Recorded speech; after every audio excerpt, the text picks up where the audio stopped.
Ukraine যুদ্ধে পরমাণু অস্ত্র ব্যবহারের বিরুদ্ধে রাশিয়াকে সতর্ক করেছে জার্মানি। এমনকি ইউক্রেনের বিরুদ্ধে রাশিয়ার আগ্রাসনকে ভুল হিসেবেও আখ্যায়িত করেছে পশ্চিম ইউরোপের এই দেশটি। মঙ্গলবার এক প্রতিবেদনে এই তথ্য জানিয়েছে বার্তা সংস্থা আনাদোলু।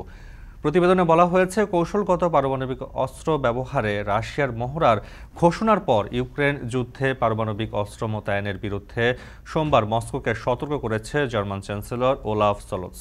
লিথুয়ানিয়া, লাটভিয়া এবং এস্তোনিয়া তিনটি বাল্টিক দেশের প্রধানমন্ত্রীদের উপস্থিতিতে লাটভিয়ার রাজধানী রিগায় একটি প্রেস ব্রিফিংয়ে শুলজ বলেন, এটা সর্বদা উচ্চস্বরে বলা গুরুত্বপূর্ণ যে এই যুদ্ধে পারমাণবিক অস্ত্র ব্যবহার করা উচিত নয়।